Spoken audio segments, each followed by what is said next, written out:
Good afternoon, ladies and gentlemen. Welcome here as we get set for race number 10 on the season. Division 1 of the NNSCRA Skittles Super Speedway Series. And after today's race, only 5 races will remain until we will determine who will be the 8 drivers here in Division 1 that will battle in this season's Skittles Super Speedway Series chase for the championship. And we also, this past Friday, yesterday, ended up having the streak increase to 20 races, where we have had 20 different drivers sit on the pole.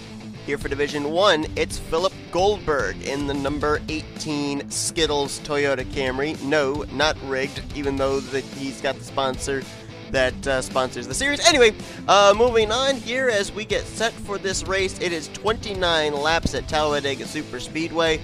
And usually whenever we come to Talladega, it's usually always a really, really good race. However, with 29 laps, we're going to have to see if this turns into a fuel mileage race. And we saw a pretty interesting fuel mileage race last week in Division 2 at Pepsi Super Speedway. So we'll see what they do here today, with the possibility of green flag pit stops looming for every single one of these drivers. Now, of course, we've got so far in our first 9 races 8 different race winners. So coming into this race right now, all 8 spots in the playoffs would be held by drivers that have previously been to victory lane. If we have a 9th different driver go to victory lane here today at Talladega, this is the part of this division where we start to have it be whoever is the highest in the point standings with a win that would make it in, and some drivers could find themselves on the outside looking in, heading into next week. Let's go down trackside, get those most famous words. Drivers, start your engines! So as the command is given, let's just quickly give you what your playoff grid looks like coming into this race, and then we'll give you your overall top 10, as of course there is still a regular season championship on the line as well. So right now, Brady Burkhart would still hold the number 1 seed, the only 2-time winner out of the entire series so far. Number 2 seed would currently be held by the points leader Trent Dunham, who had the win back at Pensacola. Then you got Vance Caldwell in the number 3 seed. Number 4 seed is Ryan Butcher. Jessica Shelton in the 5th seed. 6th seed is Jose Millz.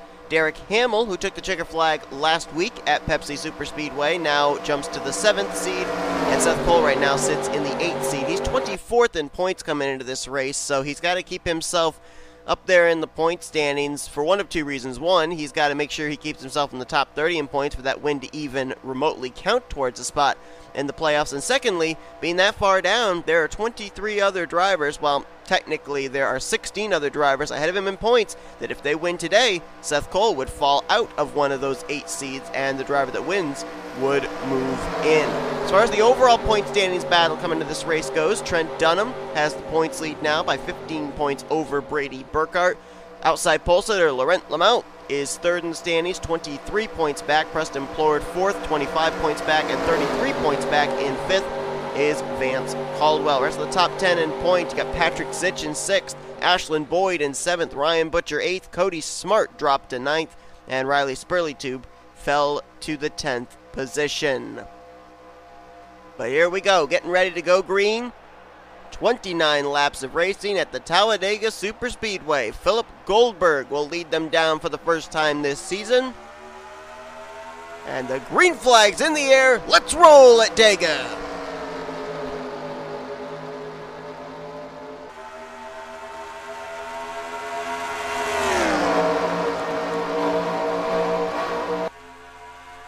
Three wide already. Eli Bright tried to get the jump there on the start, moved to the outside line, but now he's going to find himself in no man's land with no help up topside. And he'll probably start fading towards the back, but that's one of the beauties of Super Speedway Series racing. You can drop to the back and work your way right up to the front again in a matter of 3 to 5 laps, depending on if you have good company on the inside line and a fast race car. Philip Goldberg doing something that we don't normally see at Talladega, and that is leading the first lap. Usually at tracks like this, it's the driver that starts on the inside of row 2 that leads the first lap, but Goldberg going to get that valuable bonus point, as right now he leads a single file train. Kyle Mathews in second, Jonny Gardner third, Shelton in fourth, and Shane Lake right now in fifth. Then it's double wide from sixth place on back. That's J.J. Roberts side by side with Matt Haas. Now we got to move for the lead. Kyle Mathews to the inside. He's got help from Jonny Gardner going into turn 3.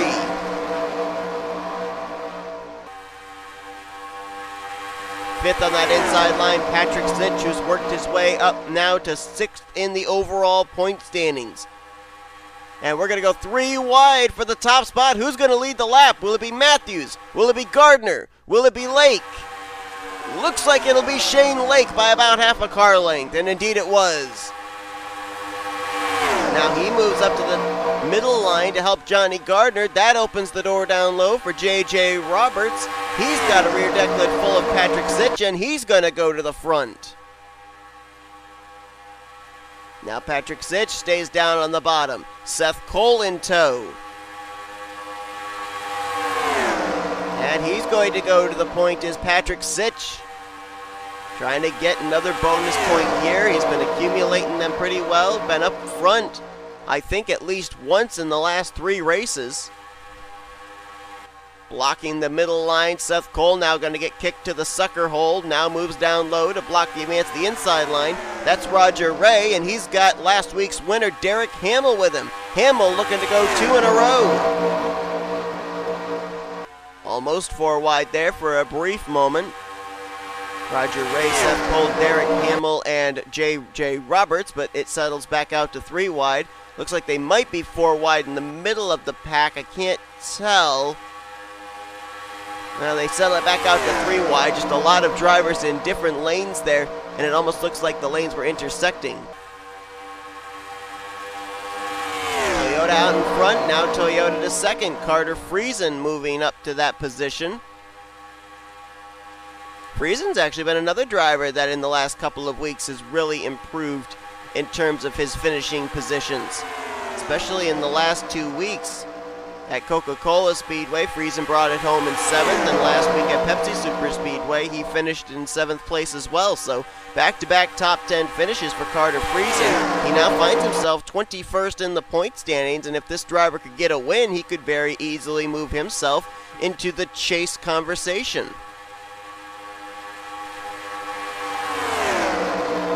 So far, we have completed 4 laps, about to come around to complete lap 5. So far, we have remained green. See that black car moving to the inside. The black and gold number 38 of Riley Spurlytube dropped 4 spots in the standings last week after a hardship run at Pepsi Super Speedway, so trying to bounce back. Right behind him, Joshua Lee there in the 5. Joshua Lee has been down at the bottom of the standings for a majority at the beginning of the regular season, but last week had a pretty decent run and now finds himself 32nd in points, so he's near that cutoff line. Now he's just got to find victory lane, or at least find victory lane sometime in the next 6 races, and in that meantime have consistent enough finishes to get him into the top 30 in the points. As now Riley Spurlytube side by side with Patrick Zych will probably pull ahead here on the front straightaway, this dogleg front straightaway. We call it the tri-oval. And as soon as I say that, he moves up to the middle line. Here comes Sebastian Cucalon to the inside. Cucalon, who was up atop the point standings very early on in the season, now finds himself 11th in the points. He dropped out of the top 10 in points, I think, for the first time this season, last week at Pepsi Super Speedway. So definitely this is a team that's trying to bounce back. Was one of the more consistent drivers at the beginning of the year. And now it seems like the more consistent drivers have been those of Trent Dunham, Brady Burkhart, Laurent Lemount, and the car just behind the current race leader here, Jake Rogers, that 24 of Preston Plourd, who's now up to 4th in the standings. Jumped up 4 spots last week. Of course, no surprise that the Pepsi car did well at Pepsi Super Speedway, bringing it home in the 5th position.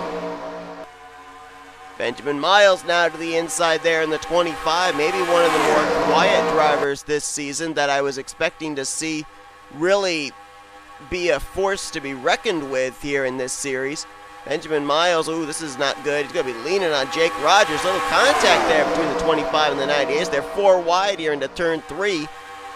But Benjamin Miles comes in this race 34th in points. He did not run well last week at Pepsi Super Speedway. Dropped 6 spots in the point standings then. So this is a team that really, I think at this point of the season, needs to turn it around. They cannot wait any longer in getting good finishes.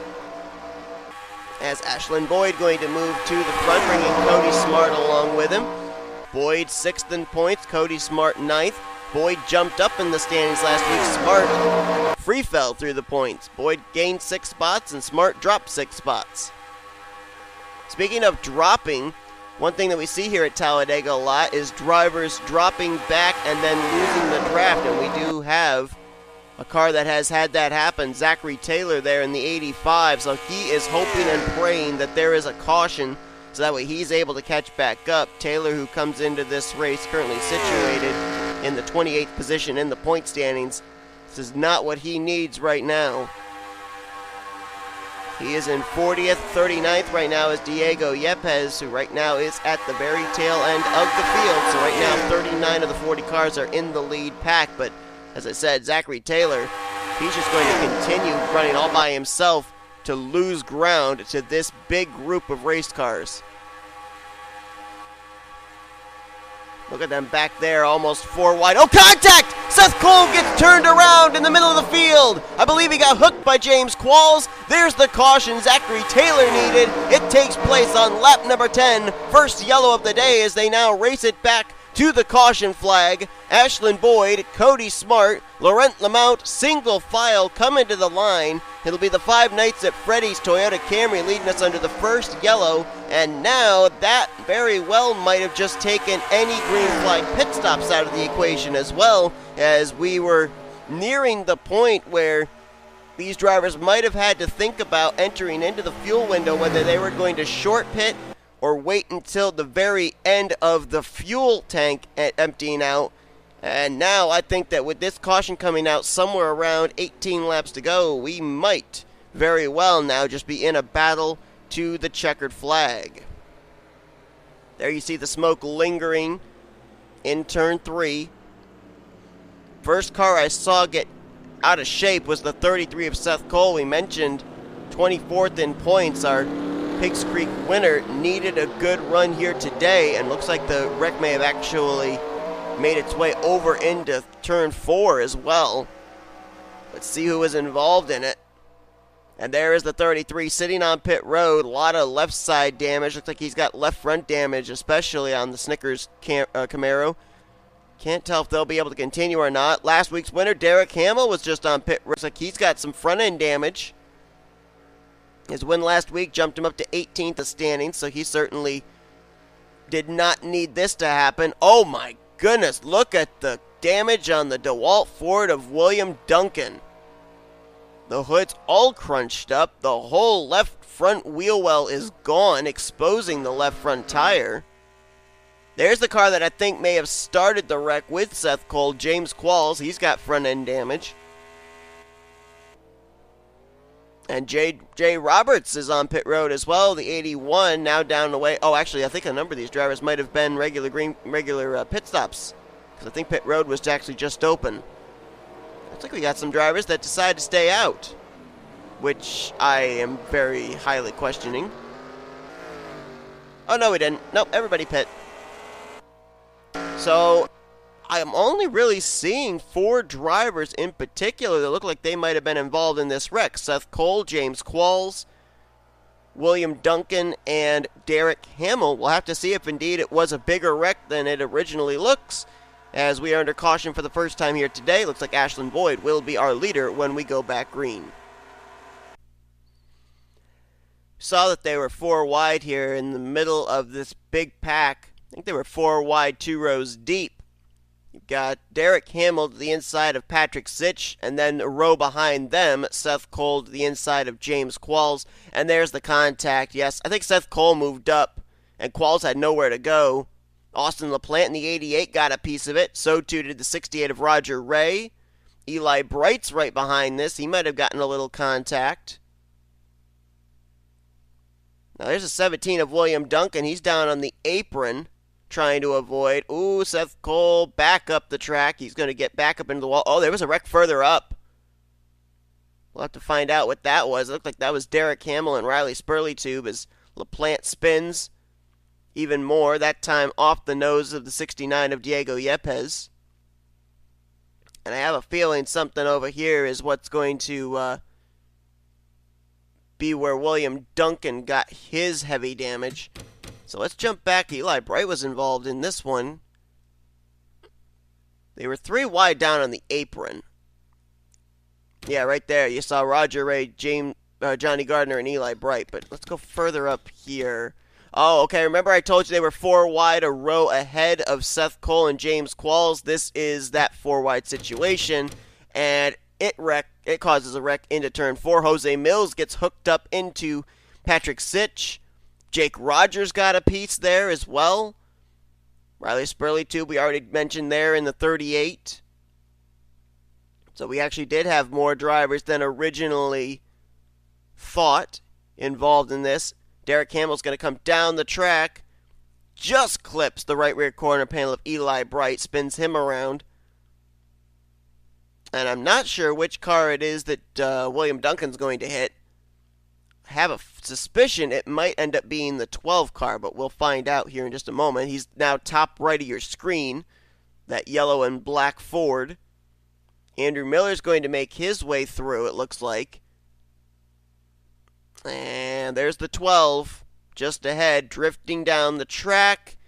He's going to, just clip Andrew Miller, and then nowhere for William Duncan to go. Oh, wow.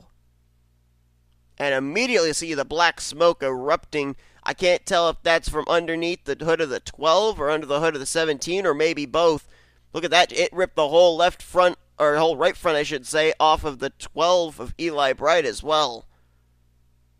Eli Bright, who dropped 9 spots in the standings after a bad performance last week at Pepsi Super Speedway. It looks like he's going to DNF again. 19th in the points coming into this race. Certainly not what he was looking for, as I guess you could classify this as the big one here today at Talladega.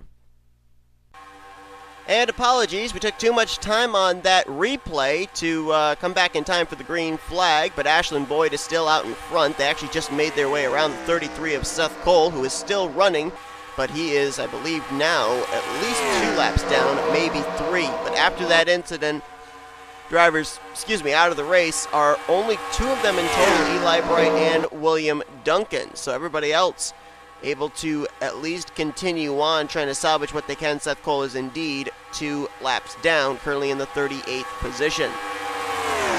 Up front right now, Ashlin Boyd shows the way. Cody Smart in second. Jonathan Zoerlein, Joshua Lee, and Ryan Butcher are your top 5. Then you got Tristan Fowlkes battling with Jack Mitchell. That's for 6th.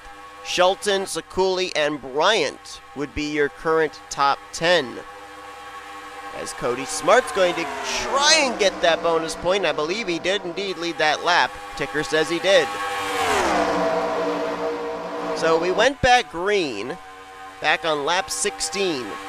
That means we have a total of 14 laps to go. Question is, what's the fuel window for these drivers?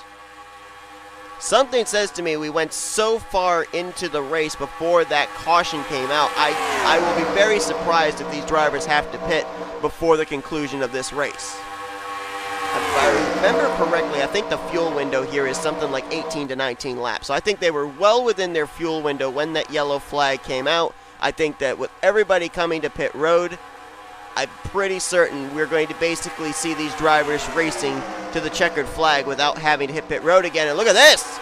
Splitting the 70 of James Qualls.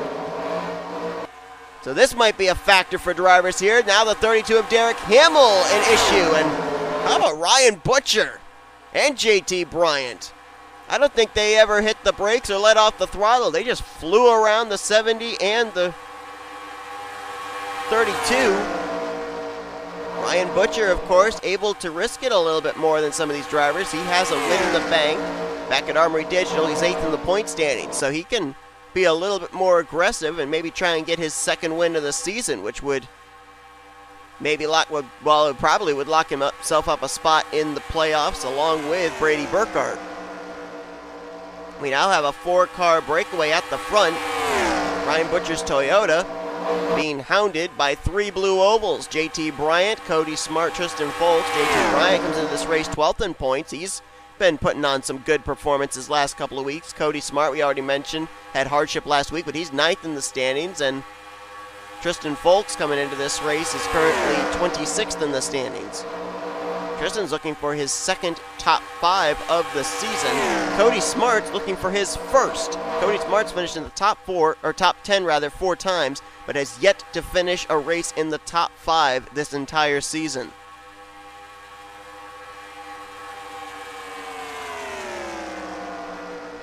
JT Bryant has one top 10 finish, and that top 10 finish was also a finish inside of the top 5, and that was back at Pigs Creek Super Speedway. Finished 5th in that race. As these 4 battle, you got that second pack that had a little bit of an issue getting around Derek Hamill's slower machine. They are slowly starting to reel them back in. Joshua Sekuli leading this group. And you got Jonathan Zoerlein, Matt Haas, Jack Mitchell, Diego Yepez, who we saw at the rear of the field before that caution came out, made his way through the big wreck. Kyle Mathews, Jay Jefferson, Ashlin Boyd also in this pack. And is that Zachary Taylor? How about that? Back during the first green flag run we had, Taylor had lost the draft. He was running by himself in 40th. He's now up in the 13th position. So talk about a driver that benefited from that caution flag. He's now trying to get up there into the top 10. Sekuli, I think, has got the draft off the back of the 91 of Tristan Fowlkes. So this second pack will merge up with these top 4 very quickly. I want to jump up here, see if we got any cars we may have to deal with. That's Carter Friesen, the 75. That car does not sound completely up to speed, and I don't remember him getting involved in the wreck that we had, though I do see what appears to be left front damage on that car. Friesen, who had back-to-back 7th place finishes in the last 2 races, doesn't look like that's going to be the case here today. Right now, he's 35th, last car on the lead lap. And he's getting reeled in very quickly by this front pack of leaders. So we got Friesen not too far ahead. James Qualls might get caught again before this race is over. Riley Spurlytube not much farther ahead of him. There's LaPlante right now, damaged off the pace. Derek Hamill a lap down. Jake Rogers slow. J.J. Roberts stuck behind the lap car of Seth Cole. There's Gardner, there's Roger Ray. Pole sitter Philip Goldberg. These guys back here in their own pack, I think they might have had some issues with slower machines. I don't think any of these guys, for the most part, with maybe the exception of Patrick Fitch, got any damage from the caution coming out. And they got a ways to go before they catch up with this lead pack, though, and I don't know if this lead pack's going to race each other hard enough that second pack will be able to catch them, unless they get slowed up here by Carter Friesen. That might help. Everybody fanning out. 3 wide, almost 4 wide, trying to get around the 75. Right now, it's the 76 of Brian Butcher way out in front, and that is not normally a good thing at a track like Talladega. He's going to get reeled in very quickly, and the worst thing is the drivers that reel him in are going to have a big run, a lot of momentum to maybe make a move on him for the top position. They're catching up to the 70 of James Qualls. Maybe he can use Qualls as a pick here. Going to try moving up to the outside line on James Qualls. Bryant will follow him, and now they split Qualls 3 wide going into turn 3.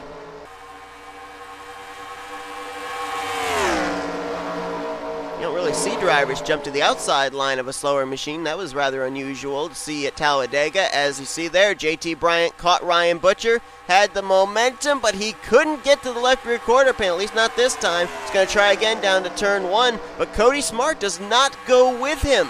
And so that allows Ryan Butcher to slam the door and keep the top spot, at least for the moment.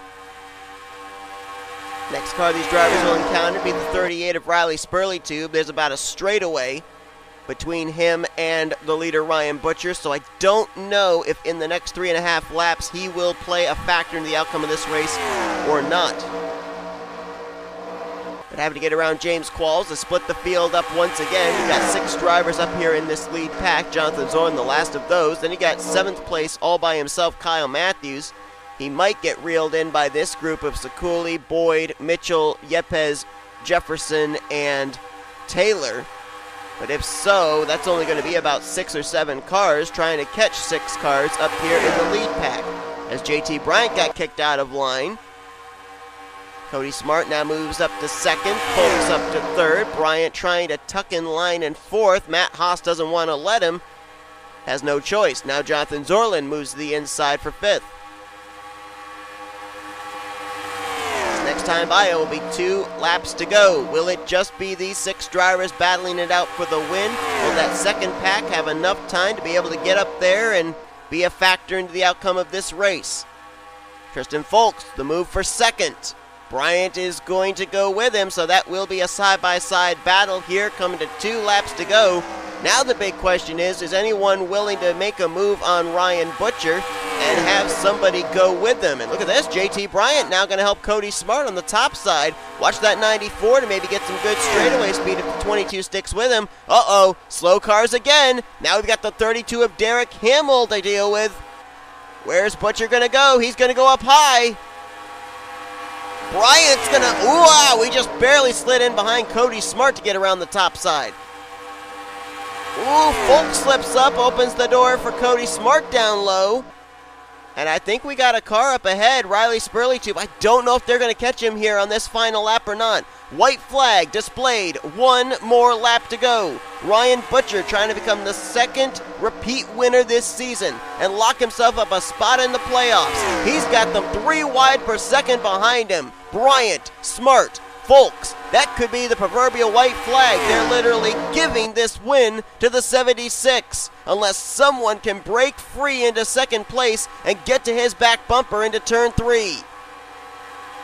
They are closing on the 38 of Spurlytube. Bryant's going to clear for 2nd. Can he get a big enough run here through 3 and 4 to make a move? Maybe use the 38 as a pick. They might catch him here in the tri-oval. Coming to the checkered flag. Butcher moves high. Bryant goes low. He's going to get blocked in by Spurlytube. Butcher's going to pick up his 2nd win of the season. Locks himself into the chase with a win here at Talladega.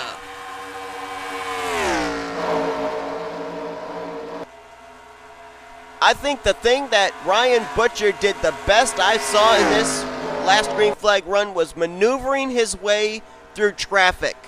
He knew exactly where he wanted to go, he was able to put his car where he wanted to go, and he was able to keep his momentum in making the passes on the slower race cars in front of him. The pass he made on Derek Hamill, the pass that he made on Riley Spurlytube, forcing JT Bryant to have to try the bottom and having him down in the same lane as the 38. Ryan Butcher working the traffic to perfection here today.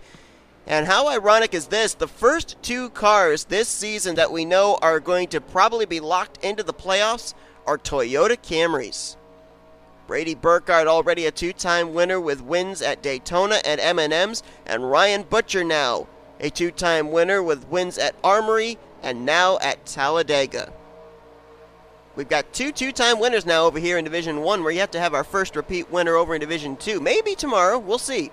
As Ryan Butcher will take the win, Bryant will bring it home in 2nd. So this might move JT Bryant for the first time this season up into the top 10 in points. Cody Smart brings it home in 3rd. Jonathan Zoerlein 4th. Matt Haas in 5th. The rest of your top 10 were Ashlin Boyd, Tristan Fowlkes, Diego Yepez, Kyle Mathews, and Jay Jefferson. Top 15 are Joshua Ciculi. How about Zachary Taylor? Getting that caution. He was 40th at the time. Finishes the day out in 12th. Jack Mitchell, Jose Millz, and Joshua Lee will complete your top 15. Then it was Shelton, Lake, poles leader Goldberg, points leader coming to this race, Trent Dunham, and Zack Winkle completing your top 20. In terms of Trent Dunham, I think he's still going to be the points leader despite finishing in the 19th position because he finishes ahead of drivers like Brady Burkhart, Laurent Lemount, Preston Plourd, and Vance Caldwell, who all came in trying to run him down for the points lead. Plourd's going to finish the day out in 25th, Caldwell 26th, Burkhart 27th, and Lemount in 28th. We had 33 cars finish on the lead lap. LaPlante was the last of those in 33rd. Then Spurlytube, Friesen, Hamill, Cole, and Qualls all finished at least one lap down from 34th through 38th. And 2 drivers finished out of the race after we had a big wreck from turn 3 down into turn 4. Those 2 were Eli Bright and William Duncan. So that is going to do it here from Talladega Superspeedway for the Division 1 drivers. For the second time this season, we have a repeat winner. It is Ryan Butcher, locking himself up a spot in this season's playoffs. We will have to find out what happens in tomorrow night's race, as my dog decides to be loud. But we will find out what happens in tomorrow night's race here. Division 2 will be taking place at Talladega Superspeedway. Will we see another big one, or will we maybe see green flag pit stops in that race? Only time will tell. Thank you all for tuning into this race. Hope you enjoyed it. If you did, be sure to give this video a like, subscribe, become part of the crew today. We've shown you full finish results, and these are your overall point standings heading into next week's event. We've now got 5 races remaining here in this season, this division, before we determine who are going to be basically the other 6 drivers that will be in this season's chase for the championship. Next week, it'll be Proving Ground Superspeedway. We finish up the Talladega race weekend tomorrow night with the Division 2 race at Talladega. You've been watching a production of the NNSCRA Offline Racing at its best.